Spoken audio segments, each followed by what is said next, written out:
can taste Denmark. I can feel it with my soul. It's in my blood. It's where I need to be.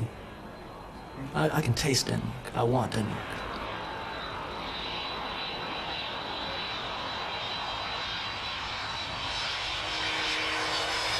Københavns Lufthavn fredag den 4. juni 1999. Klokken er 07:55. SK-912 fra USA er landet. Ombord sidder en morder. Han er dømt for drabet på sin mor. Nu er han udvist af USA. Peter Lundin bliver med bundede hænder eskorteret hjem af 4 amerikanske betjente. There was a potential danger, certainly. I lufthavnen venter 2 danske politifolk. De er informeret om, at Peter kan være farlig og voldelig. When Mr. London returned home to Denmark in June of last year, he was a ticking time bomb. Men de danske politifolk følger Peter Lundin til udgangen, hvor de løslader ham til gaden. Blot et år senere er Peter Lundin centrum i en af de mest bestialske mordsager i dansk retshistorie. Sigtet for drabene på Marianne Petersen og hendes 2 sønner. Mens Peter sidder i fængsel for han i 1994 besøger et dansk tv-hold. Peter siger ja til at lade sig interviewe på betingelse af, at det foregår på engelsk, og han kan male sig i ansigtet. TV2-udsendelsen Drømmen om Amerika bliver seernes første bekendtskab med Peter Lundin. Med optagelserne fra den gang vil vi stykke et billede sammen med den 3-dobbelte drabsigtede. En person, de danske myndigheder er advaret om, er farlig, da han ankommer. Alligevel gør politiet intet, da morderen Peter Lundin vender hjem. Det var ju att släppa lös en bomb. Varsågod, här exploderar en bomb när som helst.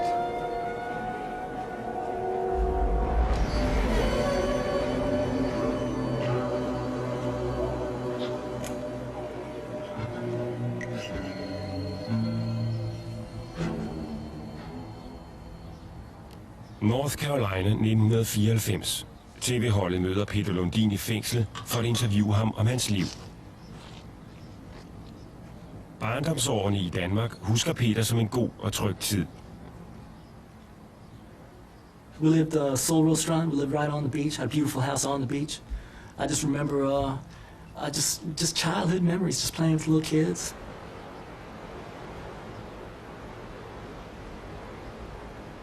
Den 15. februar 1972 kommer Peter Kenneth Brostrøm Lundin til verden. De første 8 år bor han sammen med familien i dette parcelhus på Spættevej, Solrød Strand, lidt syd for København. Peters far Ole er murer og har selv bygget huset. Peters mor er fra Tyskland og hedder Anna Schaffner Lundin. En af de få, der lige fra begyndelsen har tæt kontakt til Peter og hans forældre, er Peters faster og gudmor, Dorte Robinson, som bor i Canada. Dorte Robinson står nu for første gang frem og fortæller om Peters opvækst. There's your brother Peter. See if we can find some more. There's Peter when he was a baby, and his mother and father. They had a very nice house. And there's some more baby pictures of Peter. They had a good life and they had a beautiful home. I was there in 1972 and stayed in the home with them. And at that time, Peter had just been born. It was a happy family, the way we could see it. They had waited a long time to have a child. I believe Annie was 39 when she had Peter. So he was very much wanted. Men det er ikke alt på Spættevej, der er som det burde være. Flere familiemedlemmer lægger mærke til, at Anna begynder at drikke i det skjulte. She had this young baby to look after. And she would try and send the grandparents out to take the baby for a walk. And when she came back, there was this smell on her breath of liquor. I 1979 begynder det for alvor at gå galt. Ole Lundin får en blodprop, der delvist lammer ham og gør ham ude af stand til at arbejde. Han går konkurs, og huset han selv har bygget ryger på tvangsauktion. So my father and mother were living in Florida in the U.S. at the time, and they encouraged them to try and come to the U.S. Well, I came to the United States in 1980. I came with my family. I suppose my parents were seeking the American dream.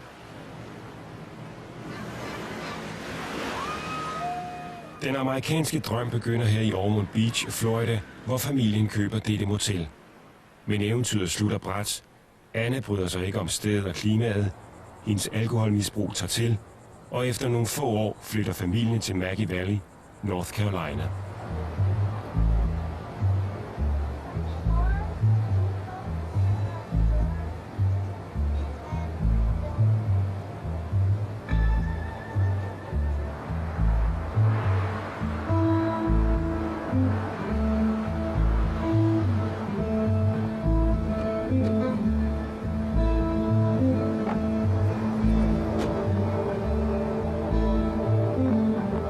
Welcome to Maggie Valley. Maggie Valley is a tourist-oriented town located in western North Carolina. Our population is about 675 people. Our service population varies between 5 and 10,000 during the summer months. Mainly during the summer months, we have motels and restaurants. Det er i denne lille bjerglandsby, Peter og familien slår sig ned i midten af 80'erne. In 1984, we moved to the mountains of North Carolina. Beautiful, beautiful mountains. Men de smukke omgivelser hjælper ikke meget på forholdene i familien, som bor i huset her et par kilometer fra byen. Det viser sig snart, at noget er helt galt i huset på Spring Lake Road. En af de få, som i dag kan fortælle, hvad der skete med Peter i teenageårene, er hans nære ven fra skoletiden, Benjamin Pryor. I go to his house, and his mom, would be all down on him, cursing at him or chasing him around, with a fly swatter or whatever. And we'd just be trying to hang out and be kids, And of course, that was real hard for him, I'm sure, for him to be there with me and me to see that, It looked like it was a madhouse. I think that the mother did not behave as any normal mother should because of her madness or her craziness due to the drinking problem, that she would do things, violent things, just that weren't quite normal. One day when we came in the house, she started in her tirade against Peter, against me, fat shit, you come in our house and you eat all our food, and why do you bring this fat shit in my house, The fat shit, that was you. That was me, yeah.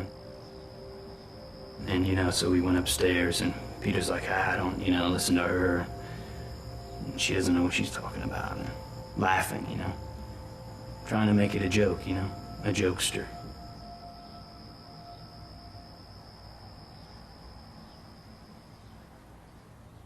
Da Peter er 13 år gammel, bliver han i en periode fjernet fra familien og placeret på børnehjem på grund af morens fysiske og psykiske mishandling af ham, som der står i papirerne fra de sociale myndigheder. En skærende kontrast til den rosenrøde beskrivelse af sin opvækst, som Peter giver, da han i 1994 bliver interviewet i fængslet. Oh, I had an excellent life. I had a very comfortable life. The typical middle class life. Very comfortable.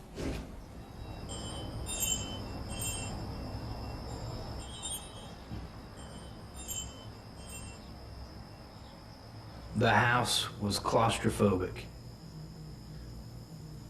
And there was a feeling that tensed up the hairs on the back of my neck, so that when I took the steps, I knew that whatever was said up in his room would make whatever had happened in the lower level go away.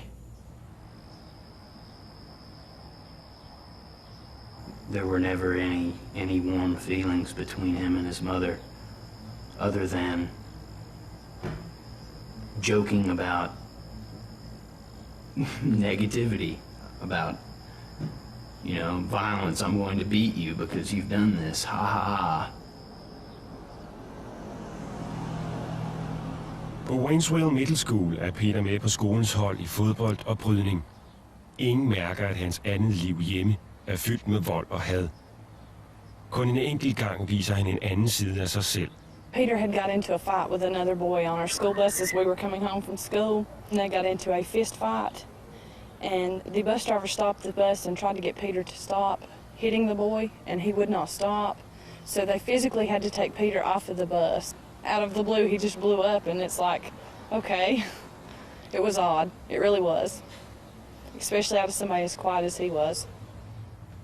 I think maybe there was a sort of a dam in himself, and he just kept it blocked off. You know, it was this black ball of wire in him, you know, that was aching to burst out, you know, and it finally just burst out his chest.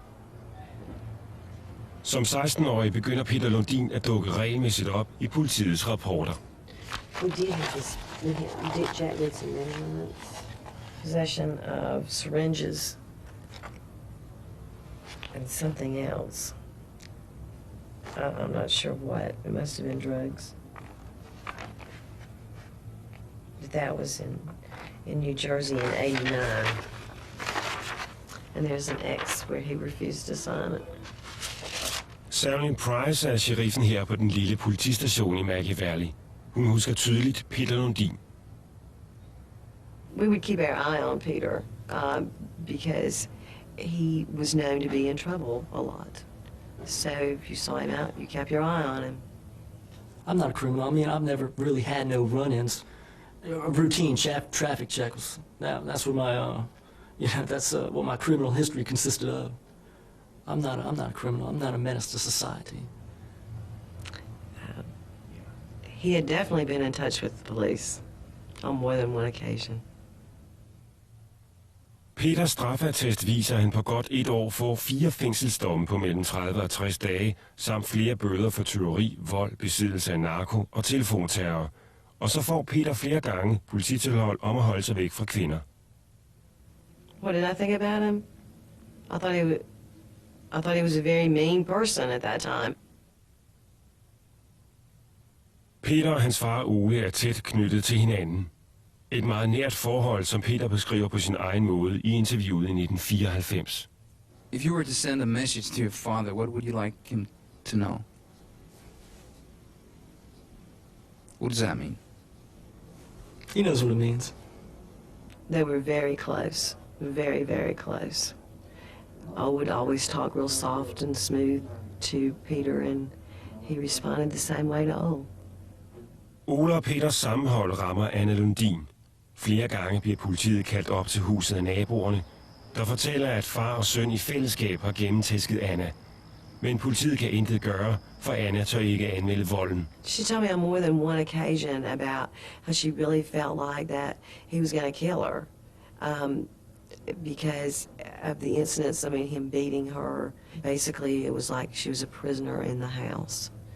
She, like I said, she told us on one occasion where Ole locked the food and the telephone in the car. Basically, they controlled her life. I vidneafhøringer beskriver naboerne Ole som sindssyg ond. De fortæller i detaljer om far og søns fælles årelange og systematiske tortur af Anna. Peter og Ole bandt hende til en stol og tæskede hende. Hun blev slået indtil hun besvimede. Da hun vågnede, var hun rullet ind i et tæppe så stramt, at hun ikke kunne trække vejret. Hun knækkede neglene i et forsøg på at komme fri. Dette billede af Anna Lundin er taget af naboer, efter at Peter og Ole har gennemtæsket hende. I 2 tilfælde brækkede de også en arm på hende.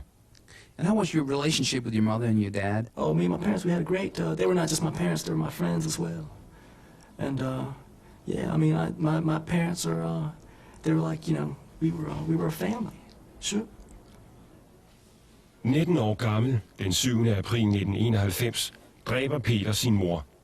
Den senere obduktion viser, at hun er blevet stranguleret. One day,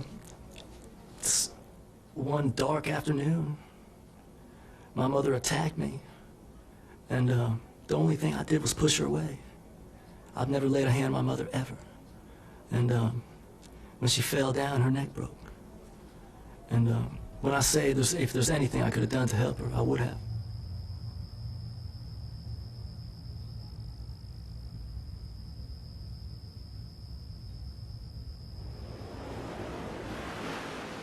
Cape Hatteras, østkysten, North Carolina.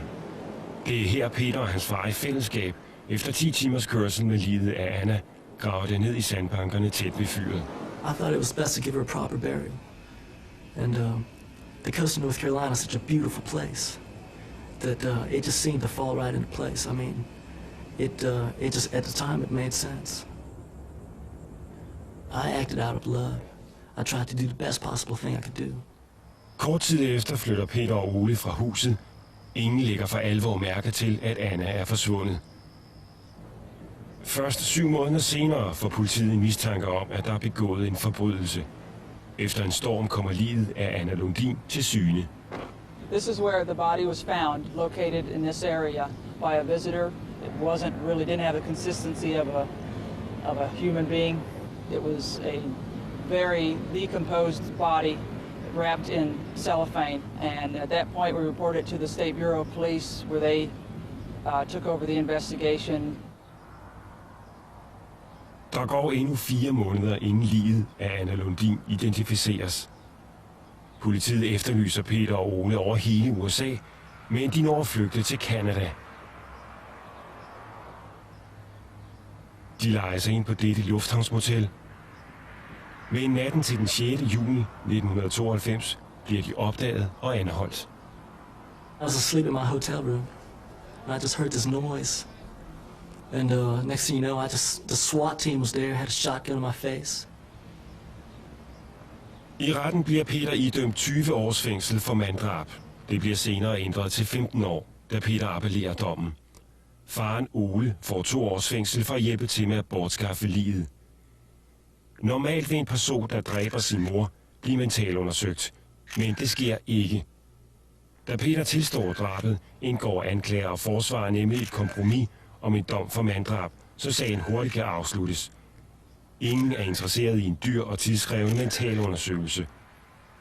Den kaldes vise, om Peter var sindssyg i gerningsøjeblikket og dermed har brug for behandling.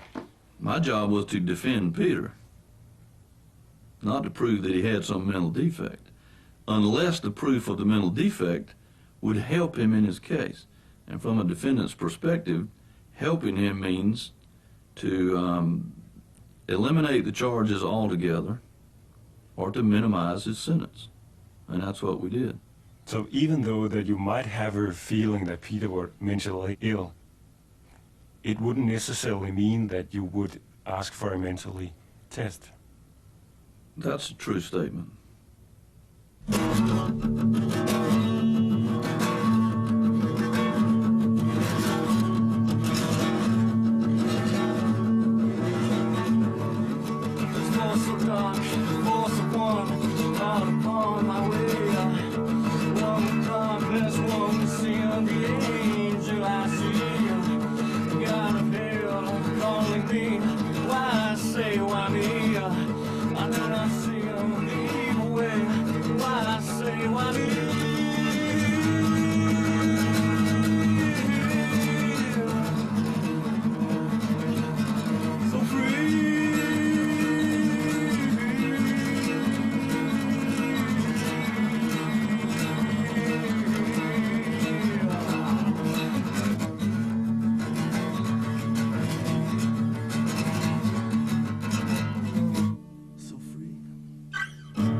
That didn't really go the way I really wanted that to click.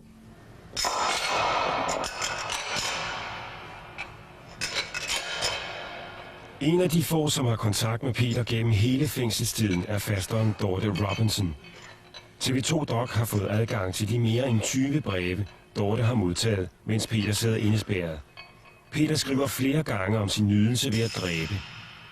They were certainly, I call it crazy, some of the things he wrote about. Sometimes you wonder if it's something he writes just to get a reaction out of people or whether he actually thinks this way. You're never sure. But when I was rereading some of these old letters that he'd written he was in North Carolina in prison at that time. there was just so much talk about killing. Almost every letter talked about, I need to get out, I need to kill somebody. And it's just a whole way of thinking that in our opinion is just not normal. I et af brevene skriver Peter: Jeg har nu været i fængslet i lang tid. Hvis jeg brutalt myrdede en masse mennesker, når jeg kommer ud, så vil jeg have en temmelig god grund. Og tro det eller ej, jeg finder det at myrde meget, meget, meget lækkert. Jeg vil have Michael Lutrips job.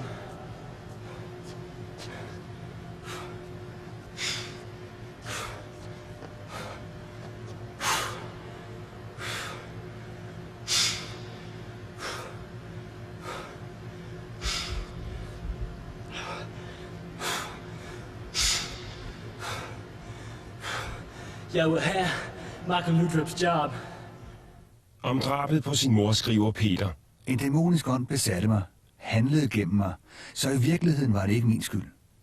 Every man has a demon that lives within him, but to control that demon, that's the hard part. That's the key. Control, self-control. Did you, in your life, meet the demon within you? Yeah, sure. I met him shake down. I made love with the demons within me. Let me just catch my breath.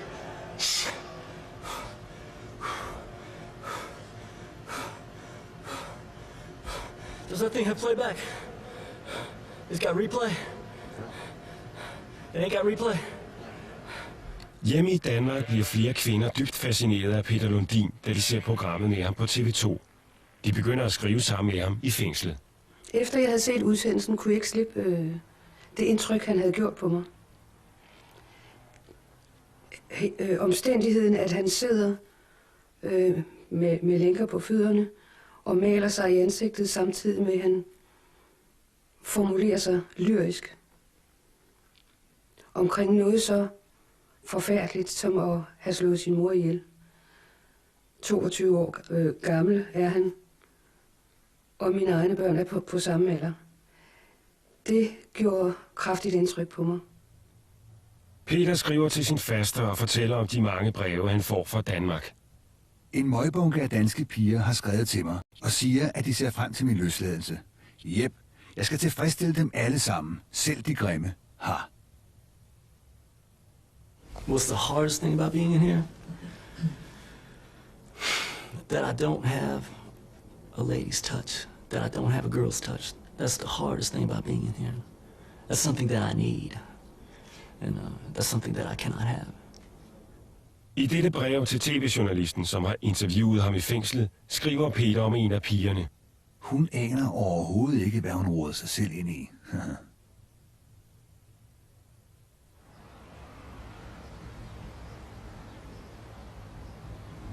Det var meget underligt at opdage,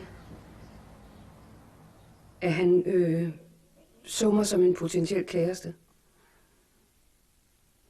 Da jeg skrev det første brev, jeg skrev til ham, fortalte jeg lidt om mig selv, at jeg var mor til 2 voksne sønner på hans alder, at jeg var gift, og vi boede på en landbrugsejendom osv. osv.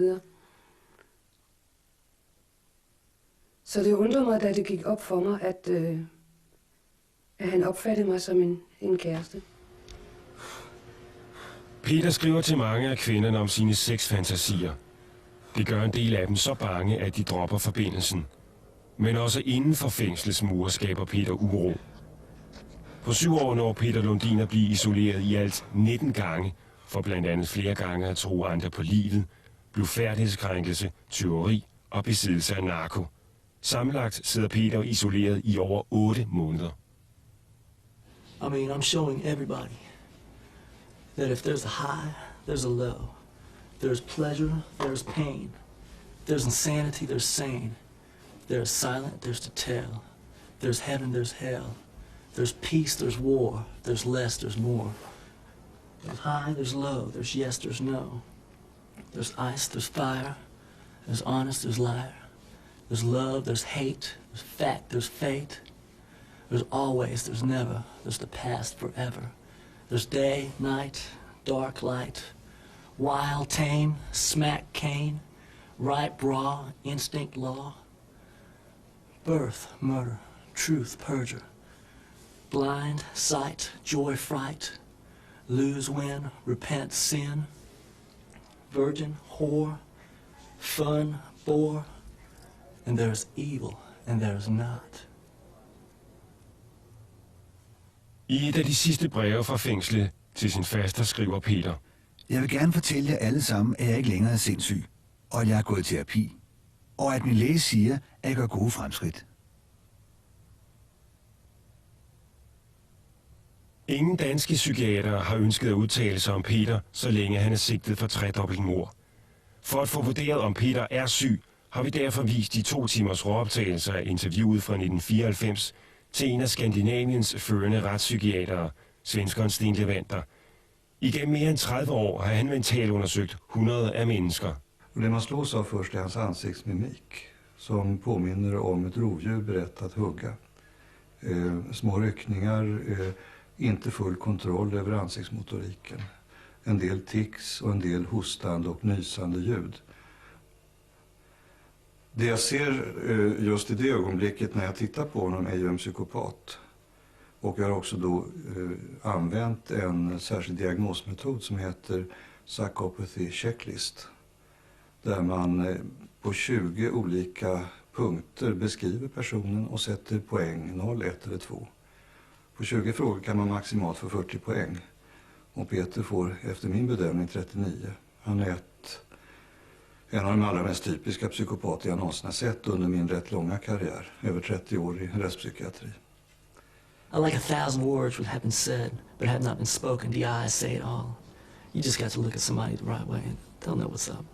Kind of vicious or what? Vicious and delicious. What are you? I'm vicious and delicious.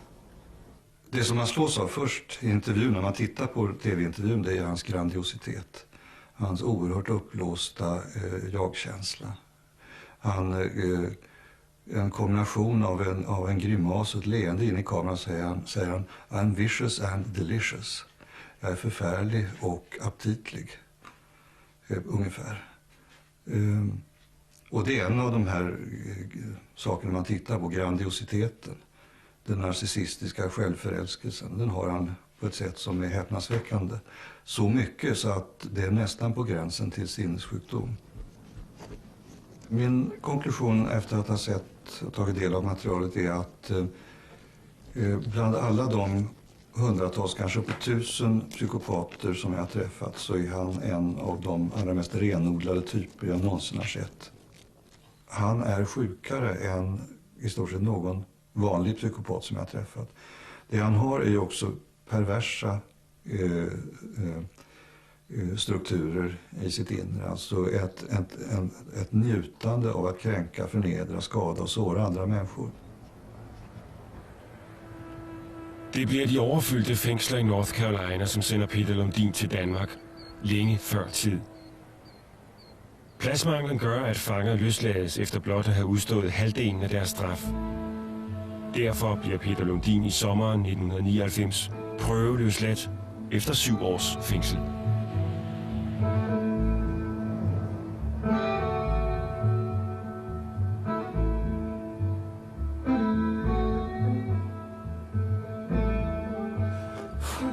Tough times don't last. Tough people do. Da Peter er dansk statsborger, bliver han udvist af USA på grund af den grove forbrydelse. I forsommeren 1999 bliver han overflyttet til et særligt fængsel for forbrydere, der venter på at blive sendt ud. Det er nu de amerikanske udlændingemyndigheder, der tager sig af Peter. Og det var ikke længe, inden de også får problemer med ham. Peter laver så meget ballade, at han bliver isoleret. If threats are made against other prisoners, or if there's a potential that that person is going to be a threat to themselves, then we will put them into isolation. And that was what happened in this case. Yes. Den 20. maj 1999 bliver Peter kørt fra fængslet til lufthavnen, eskorteret af 2 betjente fra USA's udlændingemyndigheder. Men inden flyet når at lette mod Danmark, går Peter amok. Well, there was a disturbance that he created on the plane, and the pilot, appropriately said, I'm not going to take him on the plane, and we took him off the plane, and then later made arrangements, with additional safeguards, where we had 4 escorts instead of 2, and handcuffs to make sure that the passenger or the detainee fully cooperated. Både via den amerikanske ambassade i København og via Interpol bliver de danske myndigheder advaret om, at Peter Lundin kan være farlig og voldelig. Lufthavnspolitiet, også kaldet Station 6, modtager den 3. juni en fax fra den danske afdeling af Interpol. Det er dagen før Peters ankomst. I faxen står der: Da der er begrundet mistanke om, at der opstår problemer med Peter Lundins ankomst til Københavns Lufthavn, anmodes Station 6 om at møde Peter Lundin i morgen tidlig, når han kommer, og herefter følge ham ud af lufthavnen.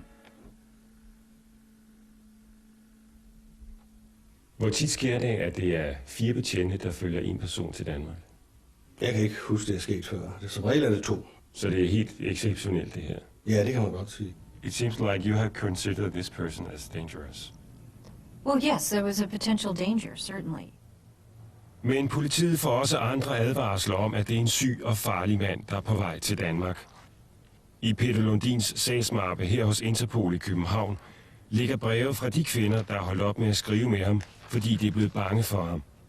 De kontakter politiet, da de finder ud af, at Peter er på vej til Danmark.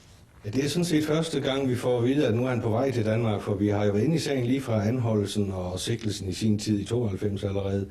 Men så allerede her i 99 bliver vi kontaktet af nogle personer, som ved, at han er på vej ud, eller han er ved at blive løsladt og på vej til Danmark. Og det er åbenbart nogle kvinder, han har brevvekslet med. Og de kontakter os, og vi orienterer dem om, hvad de kan gøre, og kontakte lokalt politi, og hvis de frygter for deres liv eller andet, så kan de gøre lokal kriminalpoliti opmærksom på det. Det eneste kriminalpolitiet gør, er at oplyse kvinderne om, hvornår Peter kommer til landet. Andet sker der ikke. Den 4. juni om morgenen lander Peter Lundin i Københavns Lufthavn. 4 amerikanske betjente følger ham. Da Peter er udvist af USA, ophører hans prøveløsladelse, så snart han kommer til Danmark. Han er derfor en fri mand. De danske politifolk stiller ingen spørgsmål og undersøger ingenting. I døgnrapporten står der: Pågældende ankom, ledsaget af 4 amerikanske politifolk, og kunne umiddelbart løslades til gaden. Vi har jo sikret os med kollegaerne, at pågældende ikke skylder noget i Danmark. Han er ikke sigtet, han er ikke tiltalt i Danmark, så han er jo i princippet en fri mand, når han kommer hjem. Men der er andre, som mener, at det er en yderst farlig person, der vender hjem. When Mr. London returned home to Denmark in June of last year, he was a ticking time bomb. It was just how many ticks would go before the bomb exploded. Frank Paris er statsadvokat i North Carolina, hvor retssagen mod Peter Lundin foregik. Det var en af hans anklager, som i sin tid fik dømt Peter for drabet på sin mor. Han mener, at de danske myndigheder begår en fatal fejltagelse, da Peter Lundin blot bliver løsladt, så snart han kommer hjem. If someone is sending to me an individual accompanied by 4 INS agents, then what the Immigration Naturalization Service is saying very loudly, without saying a word, we are sending you a problem. And not only are they saying that, they are saying we are sending you a bad problem.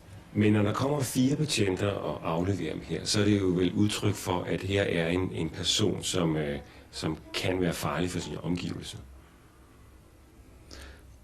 Jamen altså, det har du ret i. Det vil jo være nærliggende at tro det. Men de kollegaer af mine kollegaer, der har været deroppe, har jo vurderet, at han har været stille og rolig, hvilket han har været da han kommer hjem. På trods af, at de danske myndigheder ved, at Peter Lundin er prøveløsladt efter at have udstået halvdelen af sin straf, at han går amok, da han skal udvises af USA, at han helt ekstraordinært må eskorteres af 4 betjente, at han kan være voldelig ved ankomsten, og at en række angste kvinder har henvendt sig til politiet, da Peter er på vej hjem. På trods af disse advarsler foretager politiet sig intet, udover at lade Peter gå som en fri mand. Det var aldrig sket i USA. We would certainly have some regular oversight of him. We would periodically sort of check in to know he is here, he is doing this, he's working at this place, he's dating this woman, this is going on in his life. We wouldn't be intrusive, but we would certainly want to just, if you will, keep tabs on him, sort of follow him. Men her i Justitsministeriet afviser man at kunne gribe ind over for Peter Lundin, da han kommer hjem, trods advarslerne om, at han er en farlig person. Det forhold, at man har været voldelig eller urolig i forbindelse med en udsendelse, er ikke nok til, at der kan iværksættes særlige foranstaltninger fra politiets side. When Peter Lundin came to Denmark, he was a free man. Well, certainly a free man, yes, but not free to kill. I en situation, hvor folk har afsluttet straffuldbyrdelsen i udlandet, de er blevet idømt i udlandet, de er blevet løsladt, og der ikke er noget mellemværende med danske myndigheder. Der er der ikke mere danske myndigheder kan komme efter.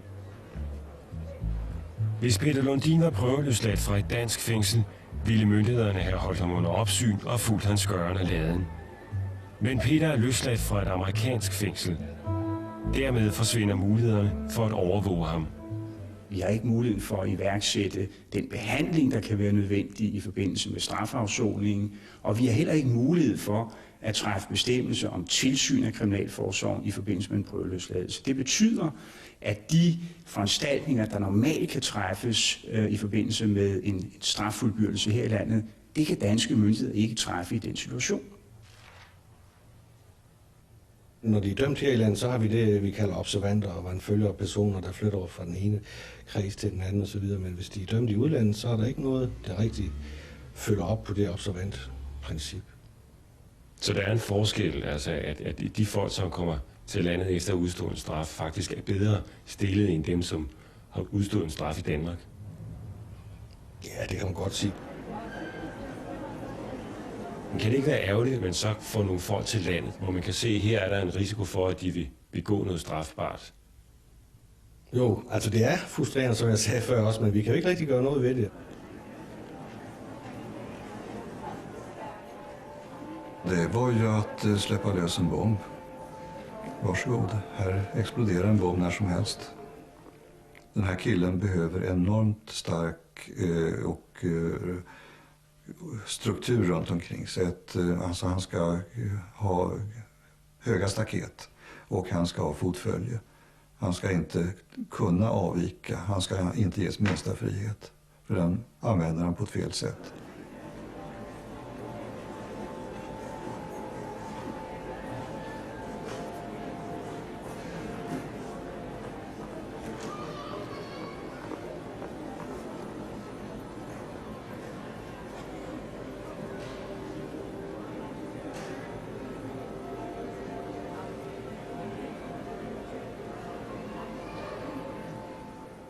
Had authorities concern themselves with his whereabouts, his movements, and his intentions, 3 lives may have been saved because crimes are committed in secrecy, and no one contemplating or committing a crime wants to be observed in the commission of those crimes, and that would include Mr. Lundin. My future's looking really good. I mean, because there is not. Seeing of the flesh blinds of the soul.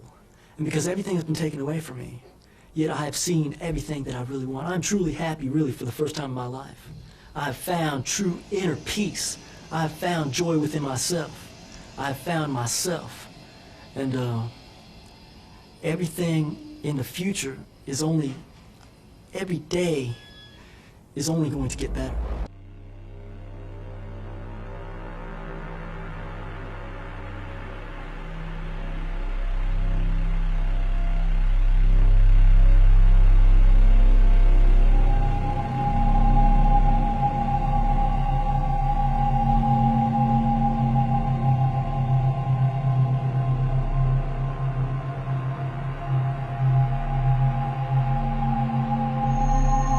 I can taste Denmark. I can feel it with my soul.